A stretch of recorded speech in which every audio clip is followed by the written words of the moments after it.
2024년 봄, 청솔초등학교 정문 앞 횡단보도. 매일 아침 7시 30분이 되면 어김없이 나타나는 한 사람이 있었다. 올해 78, 강태수 할아버지였다. 회색 점퍼에 운동화를 신은 할아버지는 손에 형광색 신호봉을 들고 횡단보도 앞에 섰다. 등교하는 아이들이 하나둘 모여들기 시작했다. 할아버지의 얼굴에 잔잔한 미소가 번졌다. 자, 애들아, 초록불 들어온다. 손 들고 건너자. 할아버지의 목소리는 나이에 비해 우렁찼다. 아이들은 할아버지를 보자 자연스럽게 줄을 섰다. 누가 시킨 것도 아니었다. 그저 매일 반복되는 일상 속에서 만들어진 약속 같은 것이었다. 신호등이 초록색으로 바뀌었다. 할아버지는 신호봉을 높이 들어 올리며 천천히 횡단보도를 건넜다. 아이들이 그 뒤를 따랐다. 1명, 2명, 10명. 작은 발걸음들이 할아버지의 뒤에서 안전하게 길을 건넜다. 민준아, 신발끈 풀렸다. 건너고 나서 매자. 할아버지, 고맙습니다. 5살 터울의 남매가 손을 잡고 지나갔다. 할아버지는 동생의 머리를 살짝 쓰다듬었다. 아이의 얼굴에 환한 웃음이 피어올랐다. 횡단보도를 건너는 시간은 채 1분도 되지 않았다. 하지만 할아버지에게 그 1분은 하루 중 가장 소중한 시간이었다. 35년 전, 처음 이 자리에 섰던 그날부터 지금까지 단 하루도 빠지지 않고 지켜온 시간이었다. 1989년 가을이었다. 당시 43살이었던 강태수는 근처 공장에서 일하는 평범한 노동자였다. 아침 일찍 출근하는 길, 그는 우연히 한 장면을 목격했다. 빨간 신호등에도 차들이 쌩쌩 달리는 횡단보도 앞에서 한 아이가 위험하게 뛰어나가려 하고 있었다. 위험해. 순간적으로 소리치며 달려간 태수는 아이를 붙잡았다. 바로 그 앞으로 트럭 한 대가 빠르게 지나갔다. 아이는 겁에 질려 울음을 터뜨렸고 태수의 손은 떨렸다. 단 몇 초만 늦었어도 끔찍한 일이 벌어질 뻔했다. 그날 이후 태수는 결심했다. 출근 전 30분만 일찍 나와서 아이들이 안전하게 길을 건너도록 돕기로. 그렇게 시작된 일이 어느새 35년이 되었다. 처음에는 동네 사람들도 의아해했다. 무슨 자원봉사자도 아니고 월급을 받는 것도 아니면서 매일 아침 그 자리를 지키는 태수를 이상하게 여기는 시선도 있었다. 하지만 시간이 지나면서 사람들은 태수의 존재를 당연하게 받아들였다. 아이들은 할아버지를 횡단보도 할아버지라고 불렀다. 부모들은 안심하고 아이들을 학교에 보낼 수 있었다. 강태수가 있는 한 그 횡단보도는 가장 안전한 길이었다. 비가 오는 날에도, 눈이 오는 날에도, 심지어 태풍이 불던 날에도 태수는 그 자리에 있었다. 감기에 걸려 열이 나던 날도, 허리가 아파 꼼짝할 수 없던 날도, 약을 먹고 버티며 횡단보도를 지켰다. 할아버지, 오늘은 쉬세요. 제가 할게요.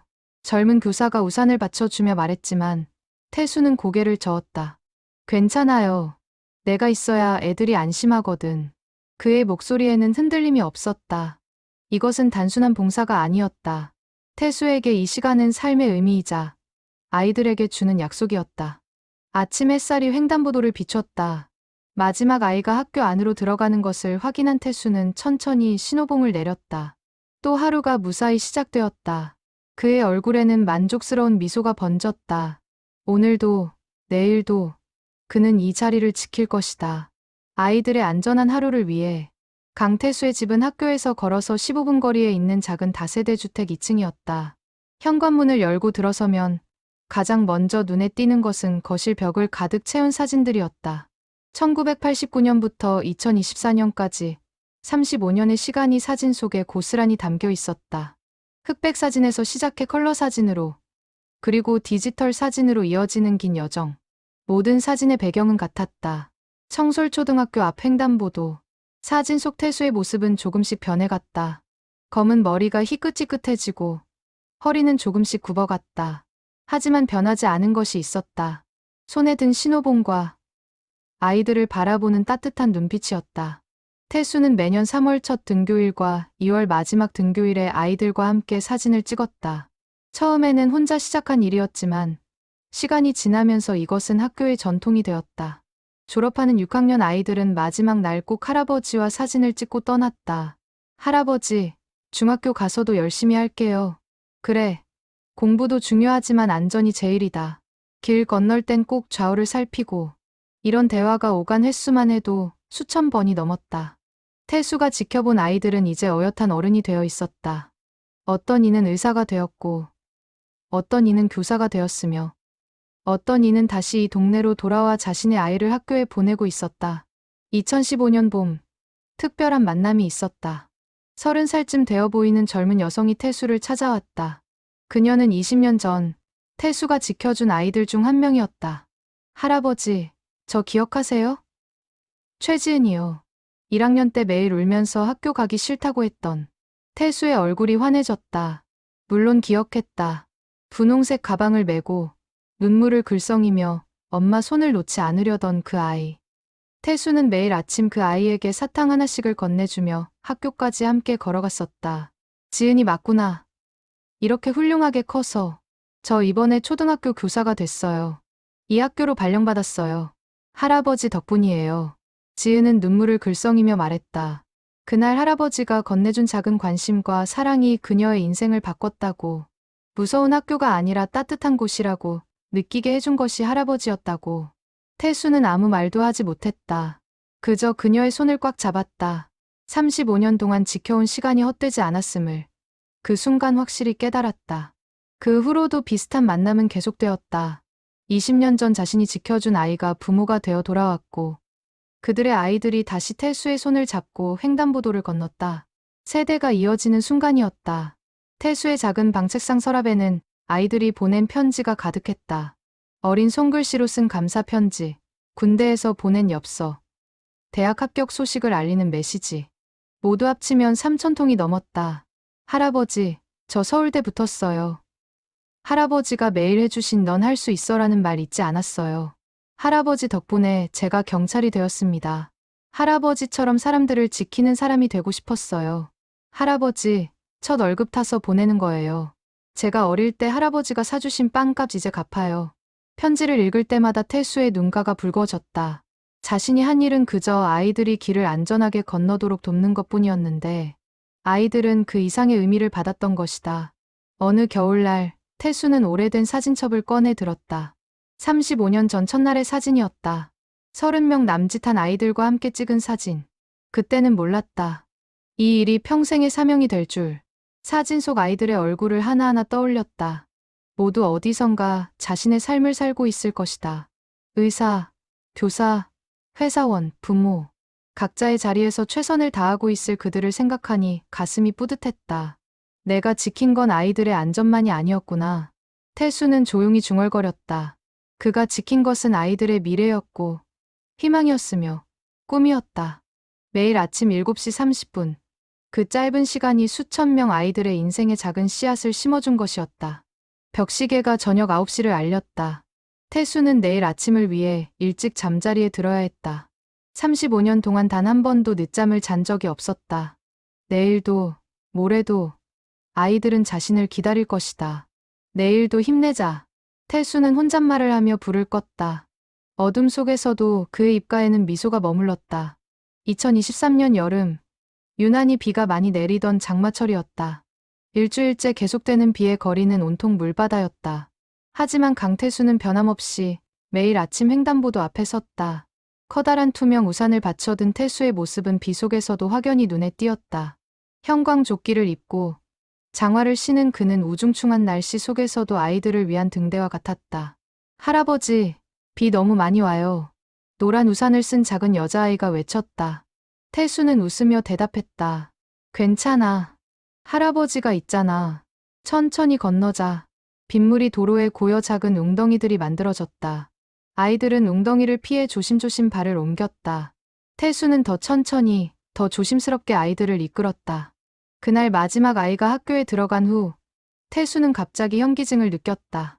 온몸이 무거웠고 숨이 가빠졌다. 지나가던 학부모가 놀라 달려왔다. 할아버지, 괜찮으세요? 얼굴이 너무 안 좋으신데. 괜찮아요. 그냥 좀 피곤해서. 하지만 괜찮지 않았다.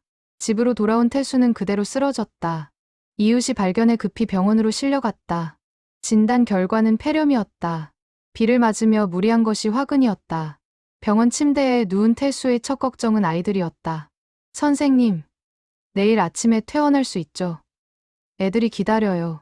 담당 의사는 고개를 저었다. 할아버지, 최소 일주일은 입원하셔야 합니다. 나이도 있으시고 폐렴이 심해요. 무리하시면 더 위험합니다. 그날 밤, 태수는 잠을 이루지 못했다. 35년 만에 처음으로 아이들과의 약속을 지키지 못하게 되었다. 내일 아침 7시 30분, 횡단보도 앞에 자신이 없다는 사실이 견딜 수 없이 괴로웠다. 다음 날 아침, 청솔초등학교 앞은 혼란스러웠다. 아이들은 횡단보도 앞에서 할아버지를 찾았다. 하지만 그 자리는 비어 있었다. 할아버지 어디 가셨어? 할아버지 안 오시면 어떡해? 아이들의 불안한 목소리가 빗소리에 섞였다. 그때 젊은 교사 한 명이 나타났다. 최지은 선생님이었다. 20년 전 태수가 지켜준 그 아이. 애들아, 할아버지가 잠깐 편찮으셔서 못 오셨어. 선생님이 대신 도와줄게. 지은은 신호봉을 들고 아이들을 이끌었다. 서툴렀지만 최선을 다했다. 다른 교사들과 학부모들도 하나둘 모여들었다. 35년 동안 태수가 혼자 해온 일을 이제 여러 사람이 함께 나누기 시작했다. 병원에서 이 소식을 들은 태수는 눈물을 흘렸다. 아이들이 무사히 학교에 갔다는 안도감과 자신이 없어도 누군가 대신해 준다는 고마움이 뒤섞인 눈물이었다. 일주일 후 태어난 태수가 다시 횡단보도에 섰을 때 아이들은 환호했다. 할아버지, 돌아오셨어요. 보고 싶었어요. 아이들이 우르르 달려와 태수를 안았다. 태수의 눈가가 또다시 붉어졌다. 자신을 이렇게 기다려준 아이들이, 이렇게 반가워해주는 아이들이 있다는 것만으로도 충분했다. 미안하구나. 할아버지가 약속을 못 지켜서. 괜찮아요. 이제 오셨잖아요. 하지만 그 일을 계기로 태수는 깨달았다. 자신도 이제 늙었다는 것을. 언젠가는 이 자리를 떠나야 한다는 것을. 그리고 그 이유를 준비해야 한다는 것을. 그날 밤, 태수는 오래 생각했다. 자신이 35년 동안 해온 일을 어떻게 이어갈 것인가. 자신이 없어도 아이들이 안전할 수 있는 방법은 무엇인가. 책상 앞에 앉은 태수는 종이와 펜을 꺼냈다. 떨리는 손으로 글을 쓰기 시작했다. 그것은 유언이 아니었다. 아이들에게 주는 마지막 선물의 설계도였다. 내가 할 수 있는 일이 뭘까? 태수는 통장을 펼쳐들었다. 35년 동안 모은 돈이 있었다. 많지 않았지만 그에게는 전 재산이었다. 공장에서 일하며 아껴 모은 돈, 퇴직금, 그리고 국민연금. 모두 합쳐 5천만 원 정도였다. 태수는 결심했다. 이 돈으로 장학금을 만들기로. 가정 형편이 어려운 아이들이 공부를 포기하지 않도록. 자신이 35년간 지켜온 아이들이 더 넓은 세상으로 나아갈 수 있도록. 그리고 또 하나, 녹음기를 꺼냈다. 아이들에게 전하고 싶은 이야기가 있었다. 35년 동안 하고 싶었지만 하지 못했던 말들. 매일 아침 전하던 짧은 인사가 아니라 진심 어린 응원의 메시지를. 녹음 버튼을 눌렀다. 태수는 천천히 말하기 시작했다. 얘들아, 할아버지다. 강태수는 일주일 동안 녹음기 앞에 앉았다. 말을 시작하려 하면 목이 메었고 눈물이 나려 하면 참았다. 아이들에게 전할 메시지는 슬픈 것이 아니라 힘이 되는 것이어야 했다. 얘들아, 할아버지가 너희를 처음 만난 게 벌써 35년 전이구나. 그때 할아버지는 너희 부모님만큼 젊었단다. 횡단보도에서 너희를 처음 봤을 때 할아버지는 생각했어.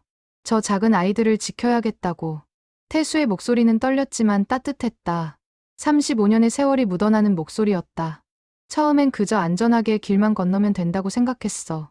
그런데 너희를 매일 보다 보니까 할아버지는 깨달았단다. 내가 지키는 건 너희의 발걸음만이 아니라는 걸. 너희의 꿈도 미래도 함께 지키고 있다는 걸. 녹음을 멈추고 태수는 물을 한 모금 마셨다. 목이 바싹 말라 있었다. 창밖으로 석양이 지고 있었다. 붉은 노을이 방 안을 물들였다. 할아버지가 너희에게 해주고 싶은 말이 있어. 세상은 때때로 무섭고 어려울 거야. 횡단보도를 건널 때처럼 위험한 순간이 올 거야. 그럴 때 기억해라. 손을 들고 좌우를 살피고 천천히 한 걸음씩 나아가는 거야. 태수는 35년 동안 매일 아침 했던 말을 떠올렸다. 손 들고 건너자. 좌우를 살피자. 천천히 가자. 단순한 말이었지만 그 안에는 삶의 지혜가 담겨 있었다. 공부가 어려울 때도 있을 거야. 친구 관계가 힘들 때도 있을 거야. 그럴 땐 할아버지가 해주던 말을 기억해. 너는 할 수 있어. 천천히 해도 돼. 조금씩 나아가면 돼. 녹음기 앞에서 태수는 웃었다가 울었다가를 반복했다. 35년의 기억이 주마등처럼 스쳐 지나갔다. 첫눈 오던 날 아이들과 함께 눈사람을 만들던 일. 졸업식 날 눈물 흘리며 작별 인사하던 아이들. 성인이 되어 찾아와 고맙다고 인사하던 제자들. 할아버지는 너희가 자랑스럽단다. 어린 1학년이 6학년이 되고 중학생이 되고 어른이 되는 모습을 지켜본 게 할아버지 인생 최고의 선물이었어. 태수는 잠시 말을 멈추고 깊게 숨을 들이쉬었다. 다음 말을 꺼내기가 어려웠다. 할아버지가 언젠가 너희 곁을 떠나는 날이 올 거야. 그때 슬퍼하지 마. 할아버지는 행복했어. 35년 동안 매일 아침 너희를 보는 게 할아버지에게는 축복이었거든. 녹음실 밖에서는 저녁 식사 준비하는 소리가 들렸다. 평범한 일상의 소리.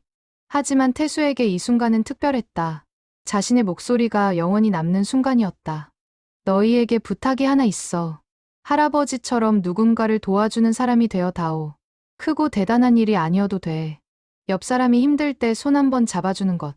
그것만으로도 충분해. 태수는 책상 서랍에서 오래된 사진 한 장을 꺼냈다. 35년 전, 첫날 찍은 사진이었다. 30명의 아이들과 함께 횡단보도 앞에서 찍은 사진. 할아버지는 너희 모두를 사랑한단다. 1학년부터 6학년까지. 키 큰 아이도 작은 아이도, 공부 잘하는 아이도, 그렇지 않은 아이도. 모두가 할아버지에게는 소중한 보물이야. 녹음기의 시간이 40분을 넘어가고 있었다. 태수는 마지막 말을 준비했다. 횡단보도를 건널 때마다 할아버지를 기억해 줄래? 그리고 언젠가 너희가 어른이 되어서 누군가를 도와줄 때가 오면 그때 다시 할아버지를 떠올려줘. 그러면 할아버지는 영원히 너희와 함께 있는 거야. 태수는 녹음을 멈추고 눈물을 닦았다. 40분간의 녹음. 35년의 시간을 담은 메시지였다. 파일을 저장하고 태수는 조심스럽게 라벨을 붙였다. 청솔초등학교 아이들에게. 간단한 문구였지만 그 안에는 무한한 사랑이 담겨 있었다. 녹음기를 책상 서랍 깊숙이 넣으며 태수는 혼잣말을 했다. 이제 준비가 됐구나. 무엇을 위한 준비인지 태수 자신도 정확히 알지 못했다. 다만 언젠가 올 그날을 위해 아이들에게 남길 무언가를 만들어야 한다는 본능적인 확신이 있었을 뿐이다. 창밖으로 별이 떠올랐다. 태수는 내일을 위해 일찍 잠자리에 들었다. 내일도 아침 7시 30분. 그는 횡단보도 앞에 설 것이다. 아직은 건강하다. 아직은 할 수 있다. 조금만 더 버티자. 태수는 스스로에게 다짐하며 눈을 감았다. 2024년 1월, 유난히 추운 겨울이 시작되었다. 강태수는 올해 78이 되었다. 허리는 더 굽어졌고, 걸음은 더 느려졌다. 하지만 그의 의지는 여전히 굳건했다. 겨울 아침 공기는 차가웠다. 태수는 두툼한 패딩을 입고, 목도리를 감았다. 손에는 보온 장갑을 끼고, 발에는 털 안감이 들어간 등산화를 신었다. 그럼에도 추위는 뼛속까지 파고들었다. 할아버지, 너무 추운데 오늘은 쉬세요. 이웃 주민이 말렸지만 태수는 고개를 저었다. 아니야. 이런 날일수록 더 조심해야 해. 길이 얼어서 애들이 미끄러질 수 있거든. 횡단보도로 가는 길. 태수의 발걸음은 평소보다 무거웠다. 가끔 숨이 가빠져서 멈춰 서야 했다. 하지만 7시 30분까지는 반드시 도착해야 했다. 35년 동안 지켜온 약속이었다. 횡단보도에 도착한 태수는 신호봉을 꺼내 들었다. 손이 떨렸다. 추위 때문인지 나이 때문인지 알 수 없었다. 하지만 신호봉을 든 순간 그의 눈빛은 또렷해졌다. 아이들이 하나둘 나타나기 시작했다. 빨간 목도리, 노란 패딩, 파란 모자. 형형색색의 겨울 옷을 입은 아이들이 할아버지를 보고 뛰어왔다. 할아버지, 안녕하세요. 추우시죠? 이거 드세요. 한 아이가 따뜻한 핫팩을 건넸다. 태수는 그 작은 손을 꼭 잡았다. 아이의 손이 자신의 손보다 따뜻했다. 고맙구나. 할아버지는 괜찮아. 신호등이 초록색으로 바뀌었다. 태수는 신호봉을 들고 천천히 걸었다. 평소보다 더 느린 걸음이었지만 아이들은 불평하지 않았다. 오히려 할아버지의 속도에 맞춰 천천히 따라왔다. 횡단보도 중간쯤에서 태수는 갑자기 어지러움을 느꼈다. 앞이 흐려지고 다리에 힘이 빠졌다. 하지만 그는 이를 악물고 버텼다. 아직 아이들이 다 건너지 않았다. 할아버지, 괜찮으세요? 한 아이가 걱정스러운 얼굴로 물었다. 태수는 억지로 웃으며 고개를 끄덕였다. 응, 괜찮아. 다 건너자. 마지막 아이가 안전하게 건넌 것을 확인한 후 태수는 인도 벤치에 주저앉았다. 온몸에서 힘이 빠져나갔다. 숨이 가빠서 말을 할 수 없었다. 지나가던 교사가 급히 달려왔다. 할아버지, 제가 119 부를게요. 아니야. 괜찮아. 잠깐 쉬면 돼. 하지만 태수의 얼굴은 창백했고 입술은 파랗게 질려 있었다. 교사는 망설이지 않고 구급차를 불렀다. 병원 응급실. 의사는 심각한 표정으로 말했다. 심장이 많이 약해지셨습니다. 추운 날씨에 무리하신 게 문제예요. 이대로 가시면 위험합니다. 언제쯤 퇴원할 수 있나요? 태수의 첫 질문은 역시 퇴원 시기였다. 의사는 한숨을 쉬었다. 할아버지, 솔직히 말씀드리겠습니다. 이제 그만 쉬셔야 해요. 매일 아침 나가시는 거 몸이 견딜 수 없습니다. 그 말을 듣는 순간 태수의 눈에서 눈물이 흘렀다. 35년 만에 처음 흘리는 좌절의 눈물이었다. 더 이상 아이들을 지킬 수 없다는 사실이, 그 약속을 지킬 수 없다는 사실이 견딜 수 없이 괴로웠다.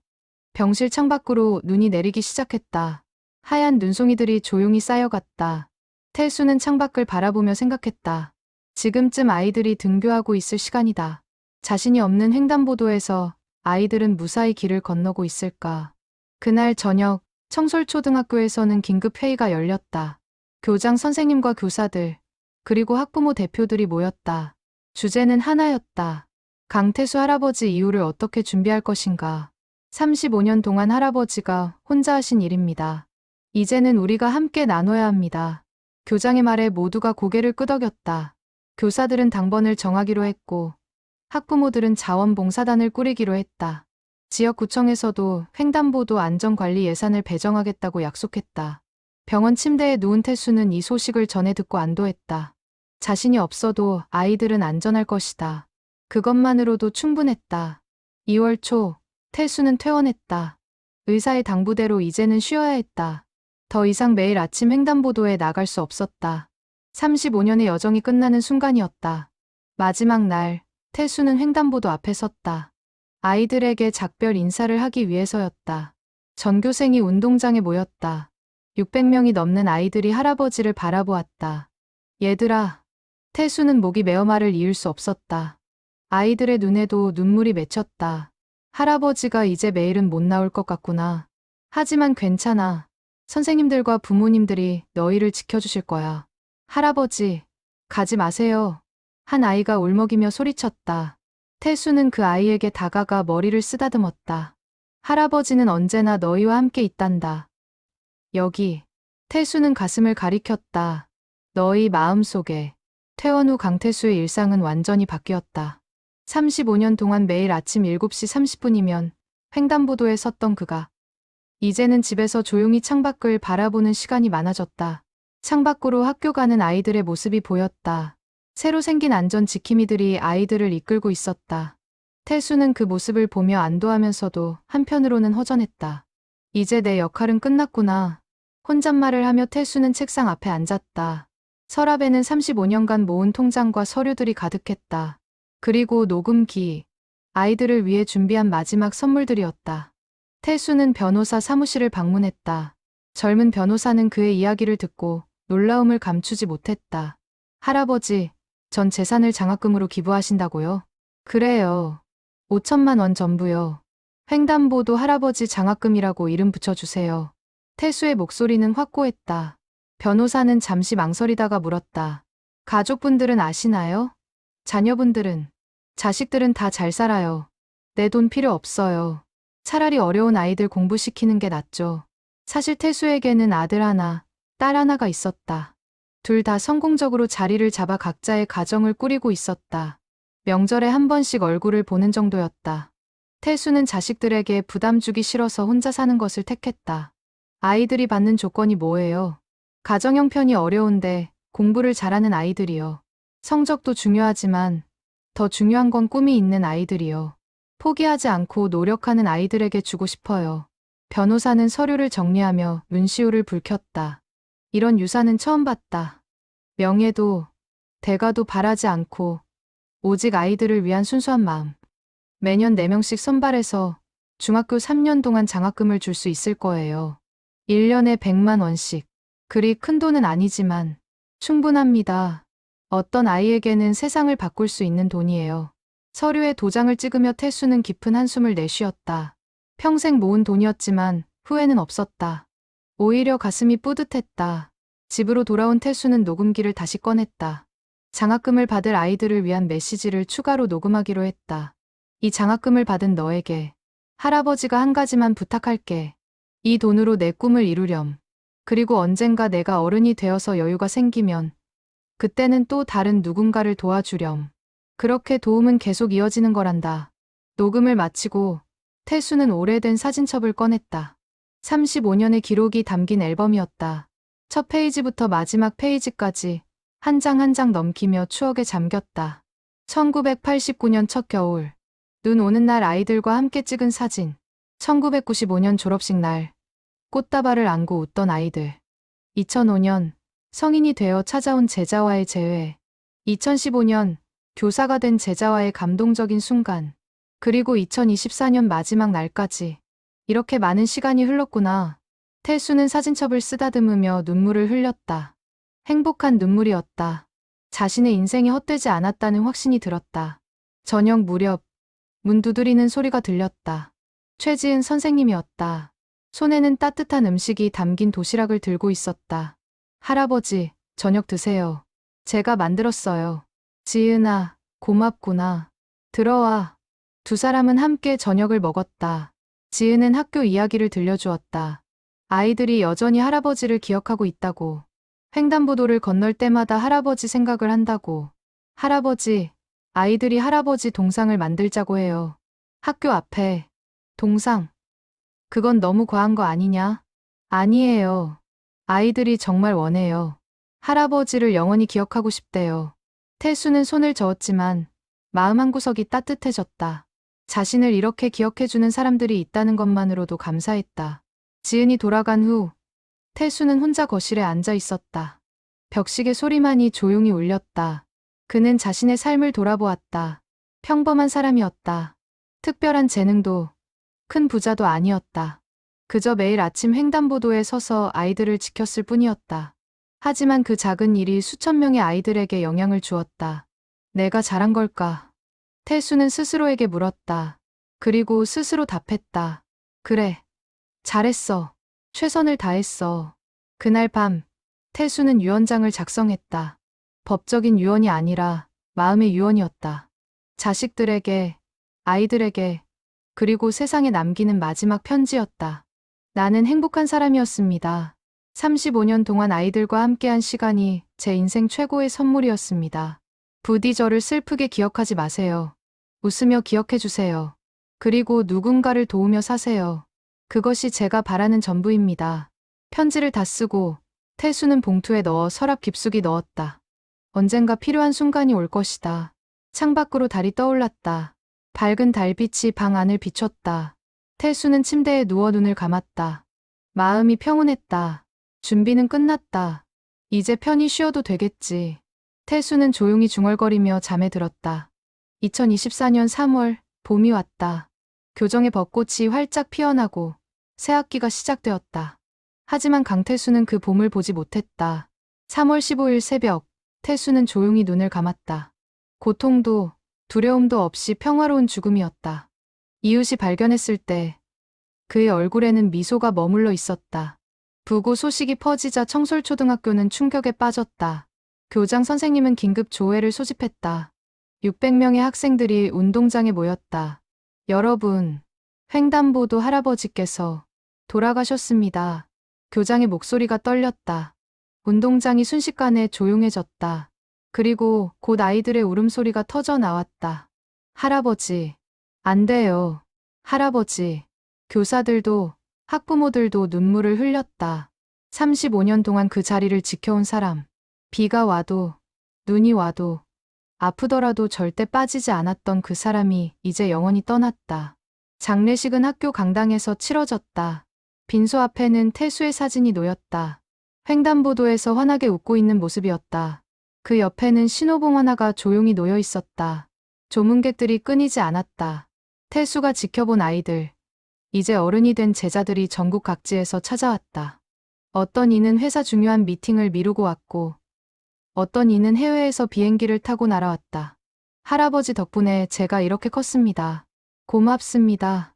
할아버지가 매일 해주신 넌 할 수 있어라는 말, 평생 잊지 않겠습니다. 제 딸도 할아버지께 지켜받았어요. 감사했습니다. 조문 방명록은 200페이지가 넘었다. 수천 명의 사람들이 태수를 기억하고 있었다. 평범한 한 사람의 죽음이 아니라 한 시대의 종말 같았다. 장례식 당일, 학교 앞 횡단보도는 꽃으로 가득 찼다. 아이들이 하나씩 가져온 꽃들이 쌓이고 쌓여 횡단보도 전체가 거대한 추모 공간이 되었다. 할아버지, 안녕히 가세요. 고마웠어요. 사랑해요. 할아버지. 작은 손글씨로 쓴 편지들이 꽃다발 사이에 놓였다. 아이들의 순수한 마음이 담긴 편지들이었다. 발인 날, 연구차가 학교 앞을 지나갔다. 전교생이 횡단보도 양쪽에 도열해 있었다. 아이들은 손을 들어 마지막 인사를 했다. 35년 동안 할아버지가 매일 해주던 그 신호였다. 할아버지, 안녕히 가세요. 600명의 목소리가 하나로 모였다. 연구차는 천천히 마지막으로 그 횡단보도를 지나갔다. 장지로 가는 길, 운구차 뒤를 따르는 차량 행렬이 길게 이어졌다.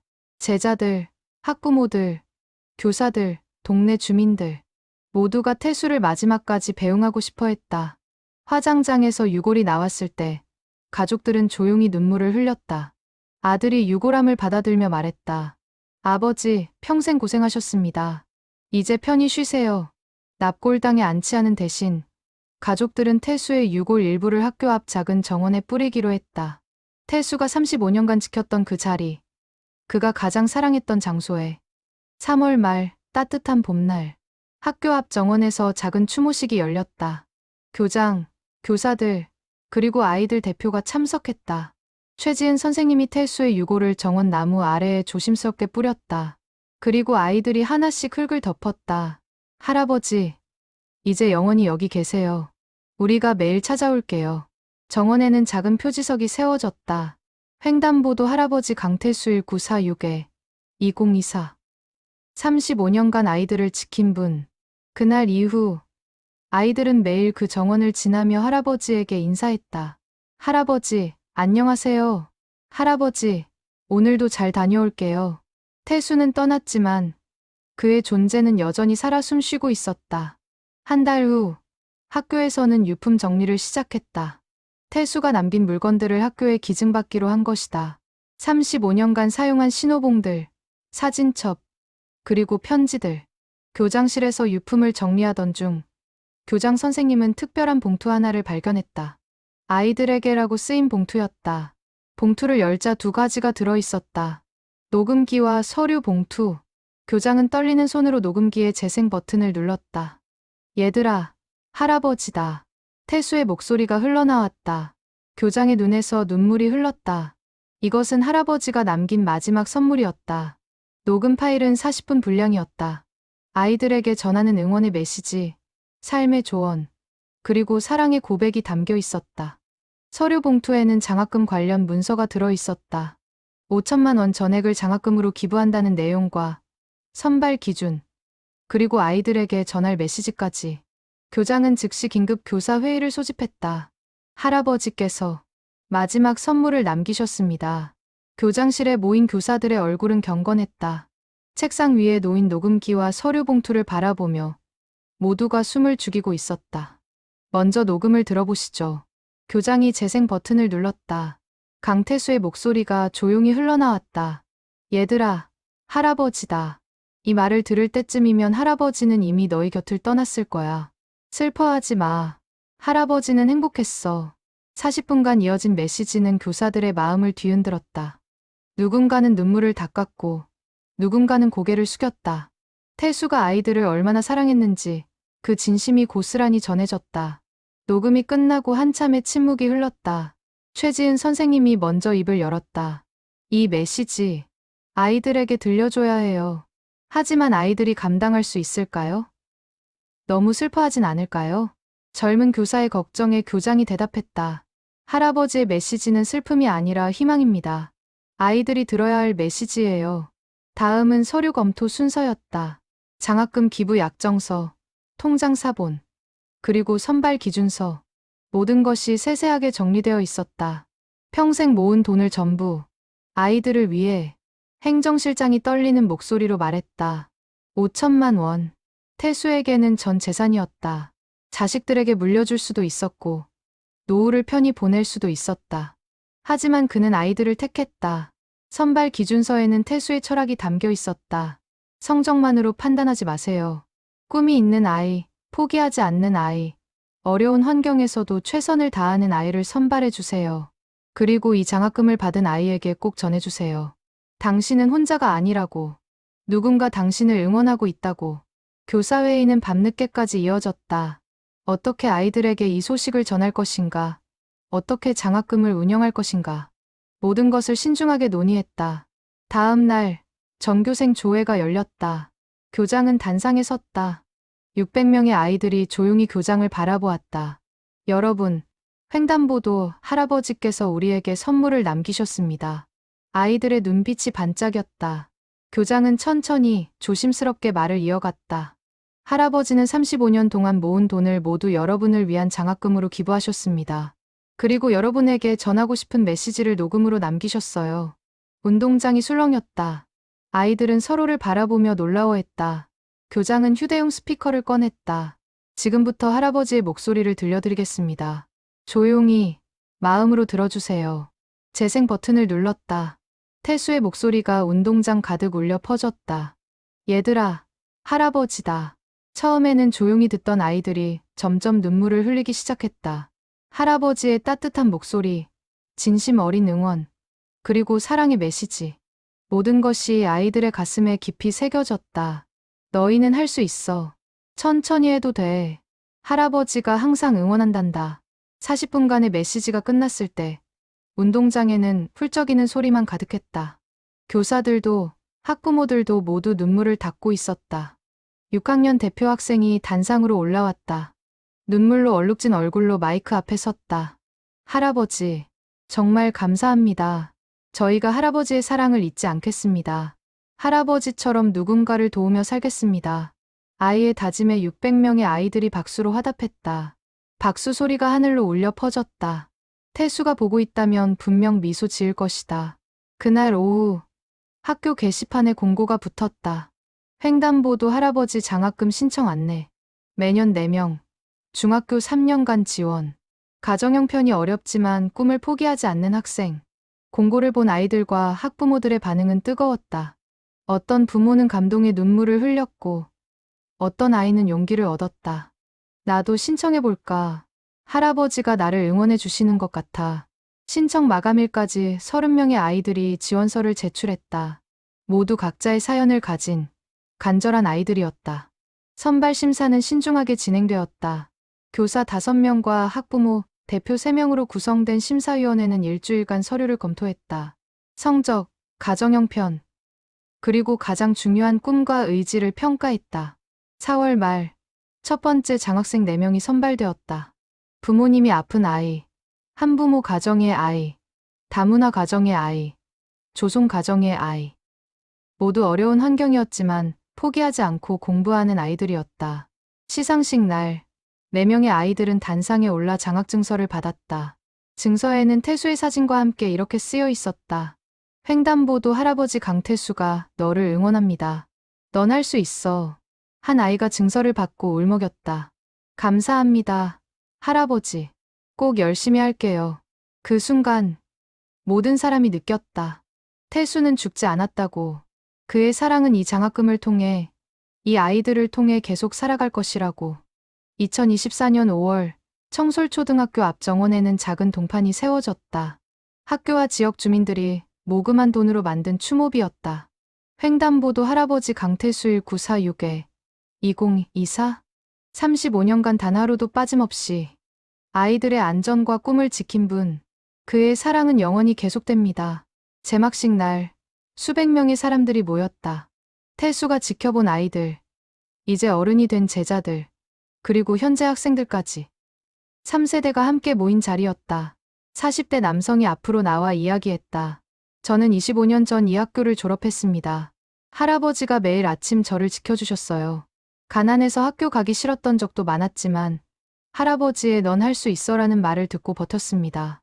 그는 잠시 말을 멈추고 눈물을 닦았다. 지금 저는 의사가 되어 어린이 병원에서 일합니다. 할아버지처럼 아이들을 지키는 사람이 되고 싶었거든요. 할아버지, 감사합니다. 다음으로 30대 여성이 나왔다. 저는 20년 전 이 횡단보도를 건넜던 아이입니다. 이제는 이 학교 교사가 되어 돌아왔어요. 매일 아침 할아버지가 서 계시던 그 자리를 지나며 다짐합니다. 할아버지처럼 아이들에게 희망을 주는 교사가 되겠다고. 이야기는 계속 이어졌다. 경찰이 된 제자, 소방관이 된 제자, 사회복지사가 된 제자. 모두가 한결같이 말했다. 할아버지가 자신들의 인생을 바꿨다고. 제막식이 끝나고 아이들은 추모비 앞에 꽃을 놓았다. 작은 손으로 정성껏 준비한 꽃다발들이 쌓여갔다. 할아버지, 저희가 잘할게요. 할아버지 약속 꼭 지킬게요. 그날 오후 학교 회의실에서는 특별한 모임이 열렸다. 횡단보도 할아버지 기념사업회 창립 총회였다. 교장을 중심으로 교사들, 동문들, 지역 주민들이 모였다. 목적은 하나였다. 태수의 정신을 이어가는 것. 할아버지의 봉사 정신을 계승하겠습니다. 매년 장학금을 안정적으로 지급하고 지역 아동 안전 활동을 지원하겠습니다. 사업회는 구체적인 계획을 세웠다. 매년 기념일에 추모 행사를 열고 장학금 모금 활동을 하며 아동 안전 캠페인을 진행하기로 했다. 첫 번째 프로젝트는 작은 할아버지 만들기였다. 초등학생들에게 봉사 정신을 가르치는 프로그램이었다. 6학년 학생들이 1학년 학생들의 손을 잡고 횡단보도를 건너주는 활동. 할아버지처럼 우리도 누군가를 도울 수 있어요. 참여한 아이들의 말이었다. 태수의 DNA가 다음 세대로 전해지는 순간이었다. 6월, 첫 장학금 수여식 이후 한 달이 지났다. 장학생 중 한 명인 민서는 매일 아침 추모비 앞에서 멈춰섰다. 할아버지, 저 열심히 하고 있어요. 어제 수학 시험에서 90점 받았어요. 민서는 혼자 중얼거리며 웃었다. 할아버지가 들어주고 있다는 확신이 들었다. 민서의 어머니는 청소 일을 하며 혼자 두 아이를 키웠다. 경제적으로 어려웠지만 민서는 포기하지 않았다. 장학금 100만 원은 그녀에게 단순한 돈이 아니었다. 누군가 자신을 믿어준다는 증거였다. 엄마, 저 꼭 열심히 해서 나중에 다른 친구들도 도와줄 거예요. 할아버지처럼요. 민서의 다짐에 어머니는 눈물을 흘렸다. 7월, 여름방학이 시작되었다.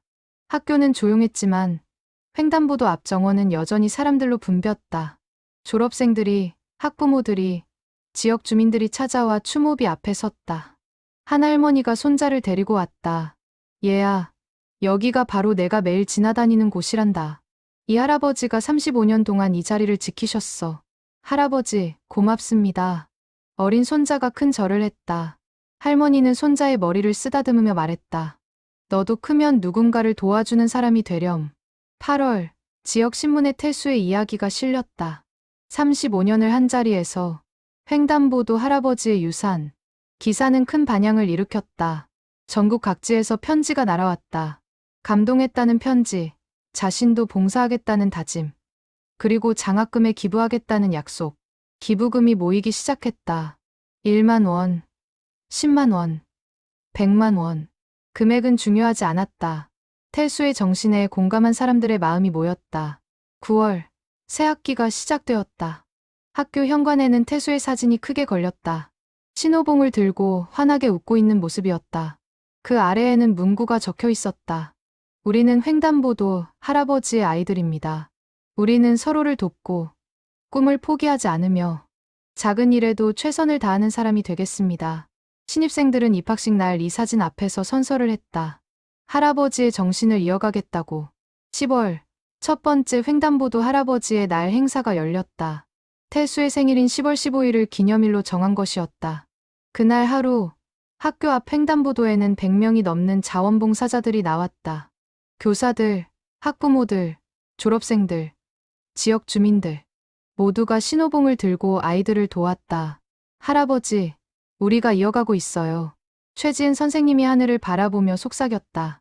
구름 사이로 햇살이 쏟아졌다. 마치 태수가 미소 짓는 것 같았다. 그날 저녁, 학교 강당에서는 태수를 추모하는 음악회가 열렸다. 아이들이 준비한 합창, 오케스트라 연주, 그리고 시 낭송. 마지막 순서는 태수의 녹음 메시지 재생이었다. 강당이 어두워지고 할아버지의 목소리가 흘러나왔다. 얘들아, 할아버지다. 너희는 할 수 있어. 600명의 아이들이 조용히 눈물을 흘렸다. 슬픔이 아니라 감동의 눈물이었다. 행사가 끝나고 아이들은 하나씩 추모비 앞에 촛불을 밝혔다. 600개의 촛불이 어둠을 밝혔다. 그 빛은 하늘로 올라가 별이 되는 것 같았다. 태수는 떠났지만 그의 사랑은 계속되고 있었다. 2025년 봄, 강태수가 떠난 지 1년이 되었다. 청솔초등학교 앞 정원의 벚꽃이 다시 만개했다. 1년 전 태수가 마지막으로 본 그 벚꽃이었다. 추모비 앞에는 여전히 꽃이 끊이지 않았다. 아이들이, 졸업생들이, 학부모들이 매일 들러 꽃을 놓고 갔다. 태수는 물리적으로 떠났지만 그의 존재는 더욱 강렬하게 살아있었다. 횡단보도 할아버지 장학금은 1년 만에 큰 성과를 냈다. 첫 해 4명의 장학생들은 모두 우수한 성적으로 중학교 생활을 이어가고 있었다. 그리고 올해 새로운 4명이 추가로 선발되었다. 장학생 중 한 명인 민서는 중학교 1학년 전체 수석을 했다. 수상식 날, 그녀는 상장과 함께 편지 한 통을 받았다. 장학회에서 보낸 편지였다. 민서야, 할아버지가 정말 자랑스러워 하실 거야. 계속 달려가렴. 할아버지가 함께 하고 있어. 민서는 편지를 읽고 눈물을 흘렸다.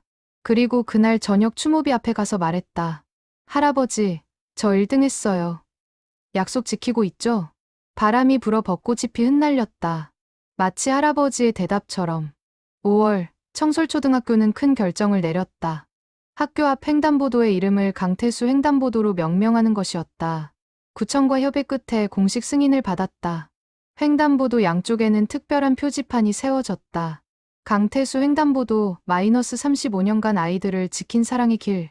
제막식 날, 전국에서 언론이 찾아왔다. 한 지역 인물의 헌신이 전국적인 뉴스가 된 것이다. TV 뉴스, 신문, 인터넷 매체 모두가 태수의 이야기를 다뤘다. 평범한 한 사람의 작은 실천이 수천 명의 삶을 바꿨습니다. 뉴스 앵커의 멘트에 전 국민이 감동했다. 그날 하루, 횡단보도 할아버지는 포털사이트 실시간 검색어 1위에 올랐다. 반응은 뜨거웠다. 전국 각지에서 우리 동네에도 이런 분이 계셨다는 제보가 쏟아졌다. 그리고 나도 이렇게 살고 싶다는 다짐이 SNS를 채웠다. 장학회에는 기부금이 폭발적으로 늘었다. 1년 전 5천만 원으로 시작한 기금이 이제 2억 원을 넘어섰다. 전국에서 보낸 소액 기부가 모인 결과였다. 이제 더 많은 아이들을 도울 수 있겠어요. 장학회 이사장인 교장 선생님이 감격스러워하며 말했다.